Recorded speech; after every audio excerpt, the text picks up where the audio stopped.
Assalamualaikum warahmatullahi wabarakatuh. Tribuner, jumpa lagi di program Mata Lokal Memilih, bincang-bincang dengan partai politik, dengan bakal caleg, karena kita sebentar lagi akan menghadapi pemilu legislatif di 2024. Nah, hari ini saya kedatangan tamu Bapak Insinyur Haji Ahmad Idham, MSc. Selamat pagi, Assalamualaikum Pak. Pagi, waalaikumsalam warahmatullahi wabarakatuh. Beliau sekali lagi adalah bakal calon anggota legislatif DPRD Provinsi Kalimantan Utara dari Partai Nasdem. Gitu Pak? Benar sekali. Oke, selamat pagi Pak ya. Pagi, Tribunas. Oke Pak, ini mungkin seperti biasa yang sering saya tanyakan, dari background-nya ini kan Bapak banyak diberi rotasi di birokrat, bahkan sebagai mantan Kepala Dinas Ketahanan Pangan, menurut saya luar biasa. Tapi kenapa Pak tiba-tiba terjun di dunia politik ini Pak? Ya, terima kasih. Assalamualaikum warahmatullahi wabarakatuh.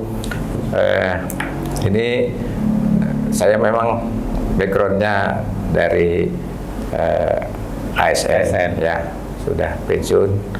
Nah, kebetulan saya diberi Tuhan kesehatan yang cukup baik.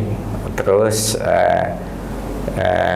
saya terjun ke dunia politik ini memang ada panggilan, katakanlah jiwa gitu ya, karena ingin berkiprah di pemerintahan ini, di negara ini, di daerah ini, ya, karena ya ingin melakukan sesuatu yang saya pikir saya bisa. Iya. Atau mungkin dengan pengalaman Bapak di ASN kemarin, terutama mengenai ketahanan pangan ya, melihat bagaimana potensi pertanian secara luas di Kaltara, apakah nanti juga akan dibawa ketika nanti duduk di lembaga legislatif? Ya, sudah barang tentu, karena saya tahu persis, terutama Kabupaten Bulungan itu mempunyai potensi di sektor pertanian. Kita tidak saja dalam arti bisa berswasembada, tetapi bisa berdaulat di dalam pangan ini. Berdaulat dalam arti bisa menentukan, ya. Kita punya potensi yang luar biasa. Kalau saya boleh cerita mungkin agak panjang. Kabupaten Bulungan ini kebetulan berdekatan dengan Kota Tarakan. Nah, Kota Tarakan itu oke lah, kita perkirakan penduduknya sekitar 240.000 jiwa. Itu kita kalau kalikan dengan kebutuhan per kapita per tahun, beras itu per orang itu adalah 113 kilo. Ya. Nah, kalikan saja dengan jumlah penduduk Tarakan, kalikan dengan harga beras, maka tidak kurang atau sekitar 400 miliar masyarakat Tarakan itu mengeluarkan uang untuk memenuhi kebutuhan berasnya saja. Dan itu pasti gitu kan. Selagi orang Tarakan itu makanannya adalah beras, makanan pokok. Nah, sekarang 400 miliar itu kemana? Gitu. Ya, karena dia mendatangkan dari Jawa, mendatangkan dari Sulawesi, maka uang itu larinya ke luar daerah. Nah, kenapa tidak ke Kabupaten Bulungan? Artinya banyak sebenarnya potensi yang luar biasa. Ya, ini baru dari sisi saya cerita beras dulu ya. Pak, mungkin sebelum ke situ, mungkin lebih ke saya tertarik ketika dari sekian partai politik yang ada sekarang ini, kalau nggak salah ada 18 partai politik. Kenapa Pak Ahmad jatuh hati ke Partai Nasdem, Pak? Terus terang saya masuk itu karena jajaran pengurusnya yang pemilihan, banyak kenal, beberapa kali kita kontak, kelihatannya yang betul-betul mengharapkan kita bergabung ya partai ini. Walaupun sebelum-sebelumnya ada beberapa partai yang menawarkan, saya kelihatannya lebih seret ke Partai Nasdem ini. Karena saya tahu persis ketua umum DPP-nya Surya Paloh orangnya bagaimana, saya agak tahu lah, mengikuti di media sosial gitu loh. Ya, karena beliau kan saya anggap cukup bagus lah. Iya. Ya. Dan kalau kita lihat di Kaltara kan memang saya lihat juga banyak mantan-mantan pejabat situ. Termasuk di antaranya mantan gubernur Kaltara pun bergabung. Iya, itu juga salah satu dasarnya. Jadi ukuran-ukuran itu beliau sekelas itu pun bergabung di situ. Apalagi kami ini kan yang Nah. Termasuk di tetangga kita di Kaltim pun gubernurnya adalah Jawa. Betul. Ya. Itu salah satu Pak yang mendasari itu menjadi latar belakang alasan Pak Ahmad bisa gabung di Nasdem. Antara lain itu, ya. Okay. Dan insya Allah kan ini baru mendaftar sebagai bakal caleg Dapil, Bulungan dan Tanah Tidung. Ya, Tanah Tidung, betul. Sudah tergambar Pak kira-kira ketika Bapak mendaftarkan diri siap untuk menjadi caleg, tergambar kira-kira peta kekuatan yang menjadi basis kira-kira mendukung Pak Ahmad nanti sudah tergambar Pak? Ya, sudah barang tentu saya tahu lah. Ya. Karena saya ini orang banyak di lapangan, bekerjanya lebih banyak. Berapa tahun Pak di Dinas Pertanian? Hampir semasa kerja itu banyak di sektor pertanian saya. Ya, kita punya basis-basis di kalau mau di petani, ada kelompok petani, ya kira-kira begitu. Jadi itu juga jadi alasan kenapa saya ngambil yang di provinsi. Iya, antara. Dan mungkin gambarannya kalau misalkan tadi Bulungan, Tanah Tidung, berapa persen sih masyarakat petani Pak? Ya, kalau minimal untuk modal basis masa ke Bapak. Tidak kurang dari 60%. 60%. Orang-orang bermata pencarian di petani. Ya, itu statistik lah yang. Dan itu sudah mulai ibaratnya kan dulu Bapak pernah banyak di lapangan. Iya. Banyak berhubungan dengan kelompok-kelompok tani, dengan bahkan sampai di petani pun. Iya. Ibaratnya sudah mulai datang kembali sounding. Iya, betul. Iya. Jadi ya teman-teman ada semacam kerinduan lah, jumpa lagi, kita bernostalgia sekalian, ini silaturahmi lagi kembali, melanjut kembali. Alhamdulillah sampai saat ini sambutannya cukup baik. Iya, artinya responnya cukup positif Pak. Positif sekali. Termasuk dari keluarga. Ya, keluarga mendukung. Iya. Siapa tahu biasanya kan, bapaknya sudah pensiun, lebih baik ya istirahat di rumah, ngomong anak cucu dan sebagainya gitu. Tapi justru sekarang bapak memulai kembali. Iya. Kebetulan alhamdulillah anak-anak juga sudah mandiri. Saya merasa ada waktu, kira-kira bisa lah untuk ikut di situ. Kembali kepada tadi proses Bapak akhirnya bergabung atau didaftarkan menjadi bakal caleg di Nasdem. Prosesnya cukup lama nggak Pak? Atau berpikir-pikir dulu atau mungkin ada hal-hal yang akhirnya oke lah saya klik setuju saya maju sebagai bakal caleg? Ya memang ada ini waktu lah ya kita berpikir. Ya kita tidak bulat-bulat masuk di sini, juga kita lihat partai ini bagaimana. Tapi memang terakhir itu komunikasi dengan teman-teman di sana cukup baik sampai saat ini kita bisa kerjasama yang baik.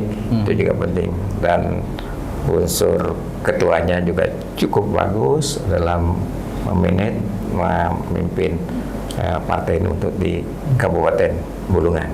Iya. Sekarang udah mulai intens turun ke lapangan? Iya, sosialisasi. Iya. Sudah semua teman-teman. Iya.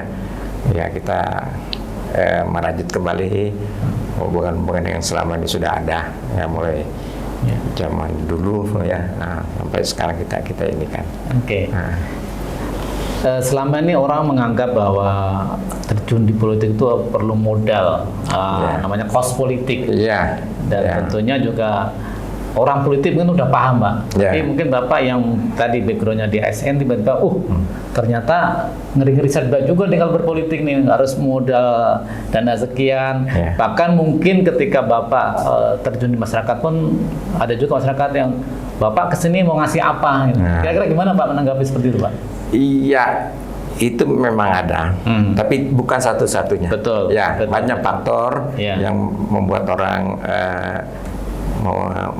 menginikan pilihannya ke siapa Ya, ya. Figur juga Betul, sangat menentukan. sangat menentukan. Ya, jadi itu bukan satu-satunya. Ya. Tetapi itu memang diperlukan, Ya. terutama untuk sosialisasi kita, ya kan, perlu untuk alat Ya. peraga dan sebagainya, mobilisasi kita juga kan memerlukan kos.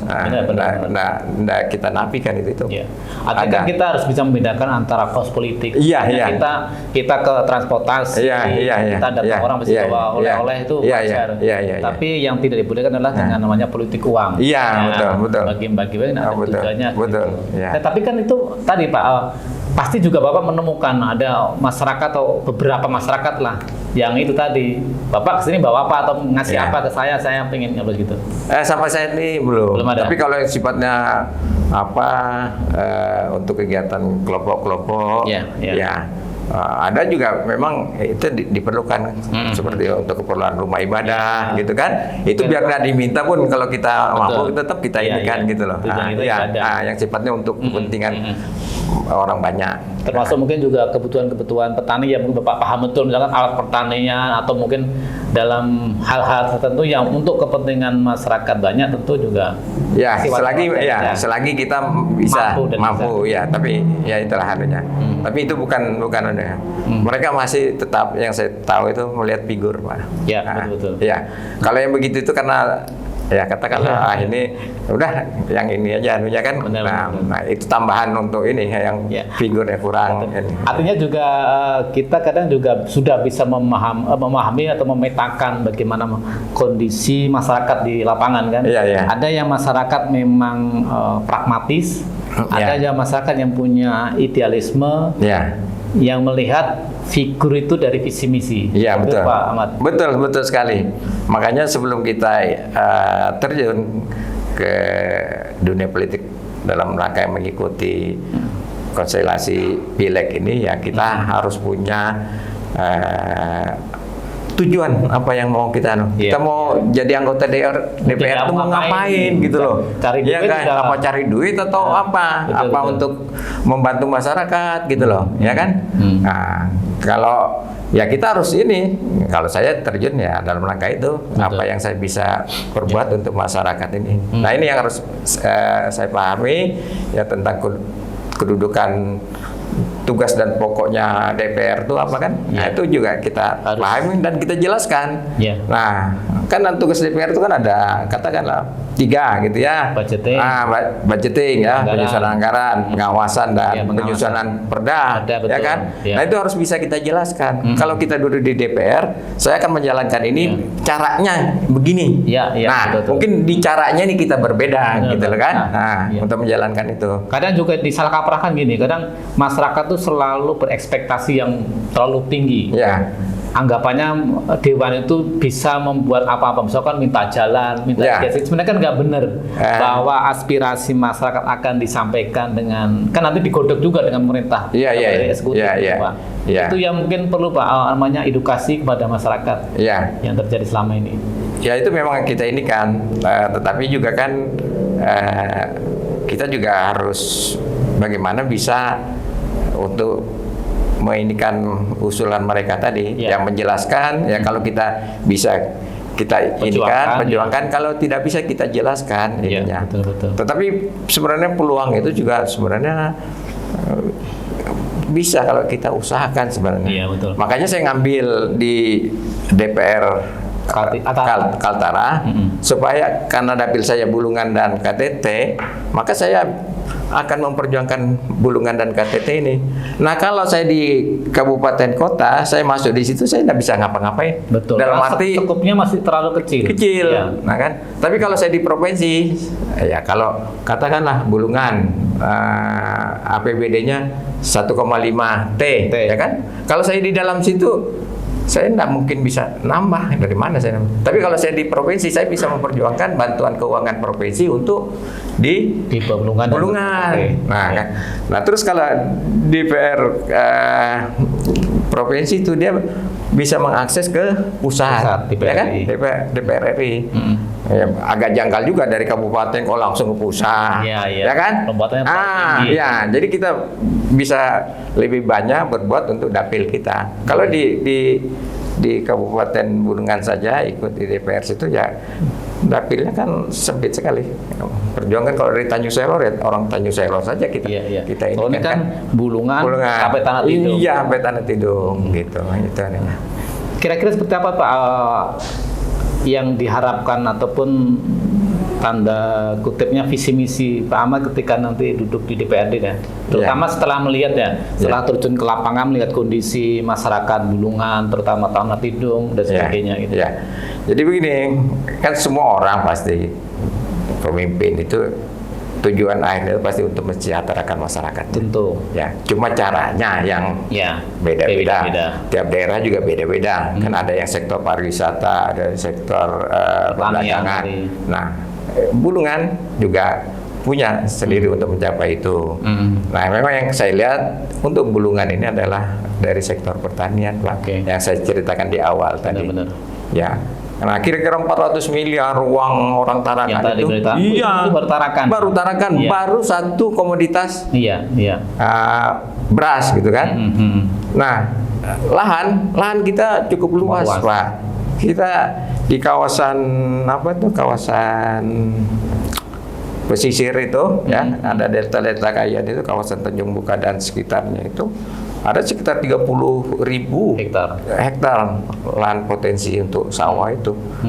Nah, untuk Tarakan ini kalau produktivitasnya 4 ton per hektar saja dengan 2 kali tanam itu cukup 5.000 lahan bisa untuk memenuhi kebutuhan masyarakat Tarakan. Kira-kira apa Pak kendalanya Pak? Bapak kan juga penduduk di dinas yang terkait ya. Selama ini kenapa sih untuk pemenuhan kebutuhan beras di Kaltara khususnya kok masih harus datangkan dari luar Pak? Padahal tadi potensi sangat terbuka, lahan luas gitu. Ya memang tugas ini sebenarnya harusnya lintas sektor untuk melakukan ini. Tidak hanya di lingkup pertanian saja. Kalau pertanian itu kan tugasnya sampai produksi, urusan menjual dan lain-lainnya juga ada organisasi pemerangkat daerah juga yang harus menangani. Itu baru dari sisi itu, belum lagi dari infrastruktur, irigasi dan sebagainya. Sarana penunjangnya banyak. Selagi dia parsial agak susah. Memang itu di top manajemen sebenarnya yang harus bisa memainkan. Itulah yang mendasari Pak Ahmad akhirnya berkeinginan duduk di legislatif. Antara lain. Nah, karena kalau orang lain barangkali memandang pertanian itu sebelah mata. Betul. Bapak kalau orang tidak tanam padi, ya kan? Karena sesuatu lain hal ada bencana alam, kekeringan dan sebagainya, ya kan? Bapak ada uang tapi tidak ada beras, mau beli di mana? Di negara lain umpamanya juga gagal panen, ya kan? Jadi ada uang, percuma juga kalau berasnya tidak ada. Saya pernah mengalami masa itu. Uang ada, tapi yang mau dibeli tidak ada. Ya tidak ada sama sekali. Termasuk kondisi sekarang ini kan pertanian ada, pupuknya susah. Nah, antara lain itu, Artinya ini kan berkesinambungan Pak, bahwa pertanian ini menjadi unggulan lah, terutama di wilayah Kabupaten Bulungan. Itu nanti kan yang Bapak yang paham betul persoalan itu nanti yang akan dibawa ketika nanti bisa duduk di DPRD Kaltara seperti itu. Jadi memang kita coba nanti, bukan coba, kita sudah memang lama di situ kan. Tahulah itu gimana kita bisa meningkatkan lagi sektor pertanian ini. Sekarang bicara kalau soal di internal partai Pak, ini kan masih pro kontra antara pemilu nanti apakah proporsional tertutup atau terbuka ya. Kalau tertutup berarti kan siapa nomor 1 aman lah. Kalau terbuka kan kita harus sama-sama berjuang nih. Yang suaranya banyak otomatis akan duduk. Nah itu ini menjadi sebuah dilema atau yang penting Bapak nating tulus maju. Jadi persoalan nanti apakah tertutup terbuka ya itu nanti gitu Pak. Jadi kita masih menginginkan terbuka. Pasti. Kita persiapkan untuk terbuka. Karena juga keputusan MK-nya juga belum rapat ya. Isu-isu isu-isu. Kalau pribadi saya tidak bijak lah kalau merubah sistem itu kalau sistem ini sudah jalan dengan baik. Kan? Kecuali nanti diberlakukan di 2000. Mungkin. Itu kalau sudah keputusan MK, ya kan, itu kan final dan mengikat. Betul. Ya, ya mau nggak mau kita ikut. Nah, kita tunggu PKPU-nya. Nah, yang jadi pertanyaan apa KPU-nya siap? Iya. Itu dulu, ya kan? KPU siap nggak dengan dirubah sistem dari terbuka jadi tertutup? Karena ini proses sudah jalan, gitu kan? Siap itu dalam arti dengan tenggat waktu, artinya pemilu dilaksanakan sesuai rencana, Betul. ya kan? Ya, Kalau ya. tidak, kalau molor kan tidak sesuai ininya kan? Sementara ini sudah tahapan jalan. Iya, kan pemerintah sudah berkomitmen akan melaksanakan pemilu itu sesuai jadwal. Betul. 14 Februari kita nyoblos. Nah, sekarang kalau dirubah, pertanyaannya apakah PU-nya siap? Kalau kita ini kan peserta, dia penyelenggara. Peserta apapun ya harus menyesuaikan. Kalau sudah keputusan MK bersifat final itu dalam arti tidak ada banding dan yang sebagainya. seperti pengadilan. Nah, sudah. Mau tidak mau kita Artinya akan ikuti. apapun terjadi pokoknya kita terus Ya, sosialisasi. tetapi yang perlu diketahui juga, maksudnya sikap partai kita ya menolak. Iya, Ya, pasti. termasuk di delapan partai yang itu. yang- Ah, ya. Sebenarnya mayoritas kan menolak. Iya, menolak. Tapi sekali lagi kita menunggu keputusan. Iya, oke. Ya, Itu. tapi kembali lagi terlepas apakah mau tertutup terbuka, sekarang ini kan yang terpenting adalah bagaimana kita intens melakukan sosialisasi kepada masyarakat dan Ya. masyarakat tentu banyak mendukung ke kita. Gitu. Iya. Sudah itu kita nonton. Memang kita ke lapangan timbul pertanyaan, Iya, ya kan? iya. Gitu. Nah, tapi saya katakan partai ya siaplah dengan segala ininya. Tergantung nanti kita mengikuti, kan dijabarkan oleh KPU nanti. Iya, iya. Itunya tentang pelaksanaannya itu gimana kan? Nah, timbul pertanyaan ya tadi, apa KPU-nya siap? Gitu kan? Siap dalam arti tenggat waktu yang ditentukan pemerintah itu dia bisa laksanakan itu. Oke. Nah sekarang Pak ini kemarin sudah mendaftar nih, tinggal nanti verifikasi dan nanti diketok sebagai daftar calon DCT ya. Iya, tetap. Nah sekarang apa yang sudah Bapak lakukan, sosialisasi kemana aja atau seperti apa Pak yang sekarang sudah dijalanin? Ya kita ini melakukan kegiatan ya sosialisasi ya Pak, pastilah kan. Nah, ya kita mendatangi atau menghadiri undangan-undangan yang dari kelompok-kelompok masyarakat. Nah, kita datangi ya kita mengenalkan diri. Nah, itu penting karena jangan sampai juga masyarakat itu ibarat memilih kucing dalam karung. Nah, kita juga tidak menghendaki itu. Nah, dia kalau memilih kita ya dia harus tahu kita harus ini kan turun ke mereka untuk melakukan sosialisasi. Termasuk tadi visi misi apa segala macam tentang kalau kita duduk di dewan kita mau apa betul. Ya kan? Bukan jangan-jangan ada orang mau duduk di dewan mau ngapain dia tidak ngerti. Jadi begitu duduk bingung kan? Bingung. Nah, kita jelaskan tugas-tugas dan tugas pokok dewan itu apa. Nah, terus gimana nanti kalau saya jadi dewan apa yang saya lakukan? Bagaimana? Nah, itu kita jelaskan. Baik di bidang penganggaran tadi maupun di bidang pengawasan. Ngawasi itu gimana yang disebut ngawasi? Kan itu harus kita jelaskan gitu ke mereka. Nah, saya kira antara lain itulah kita ini kan persiapan. Tadi kalau kita melihat background Pak Ahmad kebanyakan justru di pertanian dan dulu mungkin di awal-awal kan tuh banyak di lapangan Pak. Iya. Mungkin apa namanya petugas PKL namanya Pak? PPL. Nah, penyerbuan petani terus lapangan. dulu sampai di daerah mana Pak? Keliling Pak. Keliling. Iya, Bulungan Raya dulu saya. Bulungan Raya. Iya. Dulu kan Bulungan termasuk tanah tadi juga kan? Iya. Nunukan, Tarakan, Malino, sudah keliling Artinya kita Pak. bukan hal yang baru lagi. Iya, itu tugas kita. Yang bilang orang apa tuh belusuan, lebih dulu kita Pak belusuan. Iya. Ke sawah-sawah, kumpul di sebuah tempat gitu. Iya, karena kalau kita tidak begitu Pak, sektor pertanian ini terutama pangan itu sangat risiko tinggi Pak. Iya. Bisa terjadi sesuatu secara cepat gitu. Nah, kalau kita ndak ini ke lapangan, nanti kita ketinggalan informasi. Benar. Ya. Nah, ada serangan hama, kita tidak tahu kan, hama penyakit. Nah, maka kita turun. Jadi sebelum terjadi sesuatu itu kita sudah tahu mengantisipasinya bagaimana. Oke. Kalau kita di kantor saja Pak mungkin. Betul. Nah, Orang nggak tahu. ya, tapi sekarang syukur Hanya alhamdulillah. sekedar dengar laporan. Ya, syukur alhamdulillah kalau sekarang kan dibantu dengan Sistem digital. kita sambil nunggu di bandara apa, tanya sana tanya sini ya kan sambil nunggu keberangkatan itu bisa. Iya. Nah, terus langsung kita perintahkan saat itu teman-teman di kantor, kamu kesini ada ini, nah, cepat. Dukungan keluarga Pak, ibu, anak gitu. Ya alhamdulillah. Ya, karena dia tahu tujuan kita mau masuk ke sana itu apa, ya dianggap ini sesuatu yang mulia, ya dia dukung. Kenapa tidak kan? Ikut juga mereka sosialisasi atau apa? Nah, dalam dukungan moral lah. Ada yang ini, ada yang ya berikan dukungan moral. Nah, Iya, oke. iya. Nggak capek Pak? Seneng. Iya. Oke. Ketemu Dengan teman-teman lama. masyarakat itu seneng Iya, senang kita.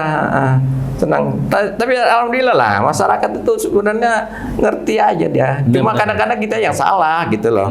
Dia tahu kok kita belum apa-apa. Kan nggak ada yang aneh-aneh. Usul ini, usul itu. Benar, Nanti kalau Bapak duduk, ngerti kok Pak. Orang melek politik sekarang orang-orang itu. Ya dengan era-era apa media sosial yang begitu, dia ngerti. Justru kita suka khawatir ketika dipancing-pancing, dan kita ngasih sesuatu, dipoto, di-share jadi bagus juga. Nah, saya khawatir justru kitanya yang nggak ngerti. Iya. Masyarakat kita ngerti, kita nggak ngerti. Nah itu. Alhamdulillah, saya senang gitu kan. Iya.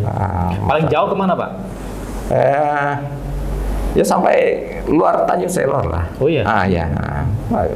Atau siapa tahu mungkin strateginya Bapak mungkin kita fokus di memang yang basis masa yang besar.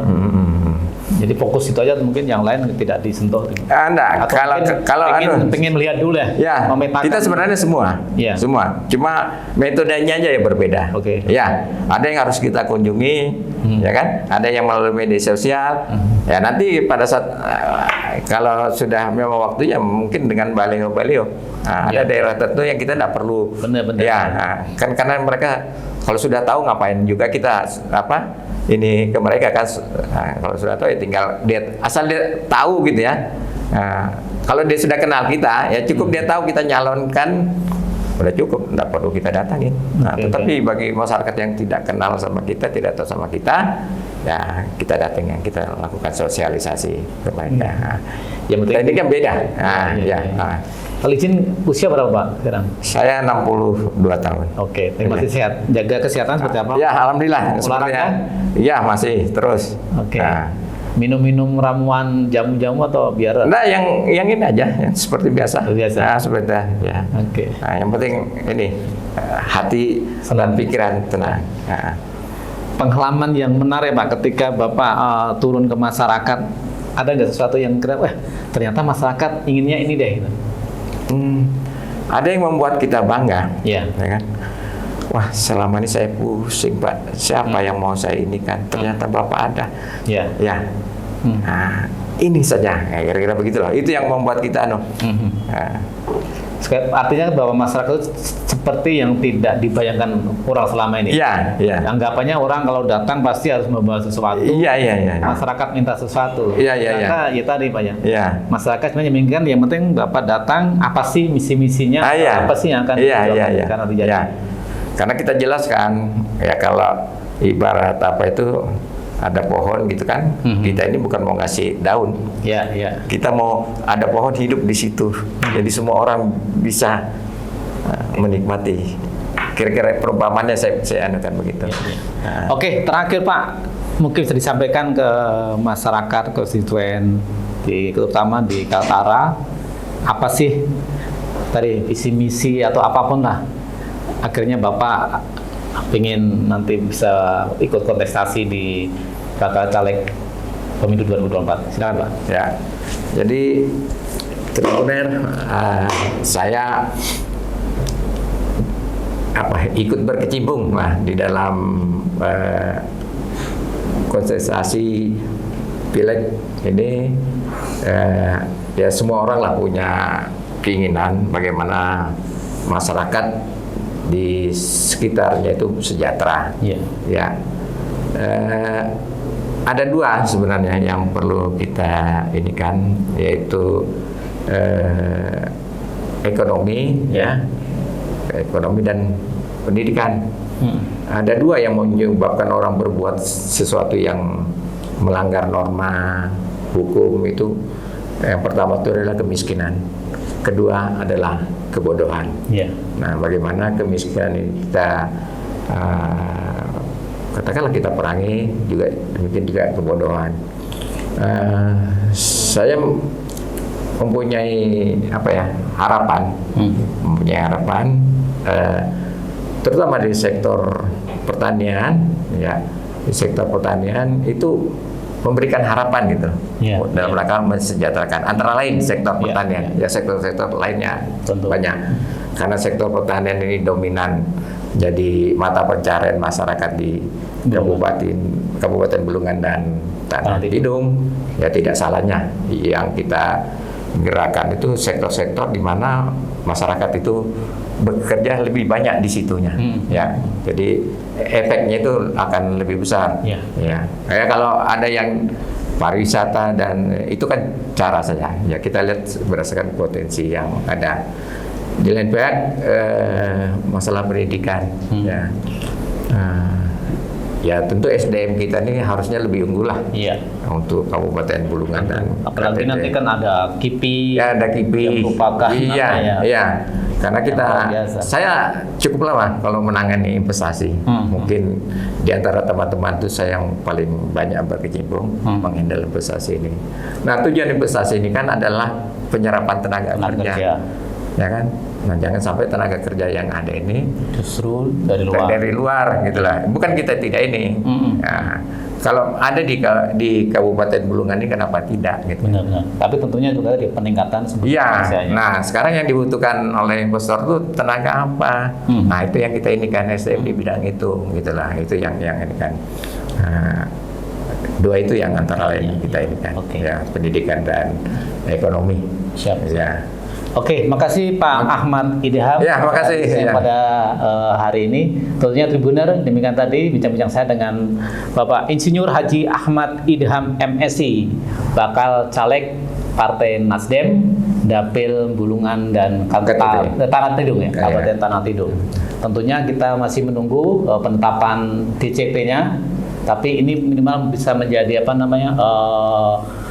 tambahan wawasan bagi masyarakat Kalimantan Utara tentunya dalam menentukan pilihan pada pemilu 2024 mendatang. Siapapun calegnya tentunya dilihat visi misinya. Kira-kira apa yang akan diperjuangkan, karena mereka adalah wakil kita nanti duduk di DPRD. Terima kasih Pak Ahmad. Semoga sukses tentunya dan tentunya berhasil di pemilu 2024. Amin. Tribuner, demikian bincang-bincang saya dalam Mata Lokal Memilih. Kita jumpa lagi di program yang sama tentunya dengan narasumber yang berbeda. Lebihnya mohon maaf. Assalamualaikum warahmatullahi wabarakatuh. Waalaikumsalam warahmatullahi wabarakatuh. Terima kasih sudah nonton. Jangan lupa like, subscribe, dan share ya.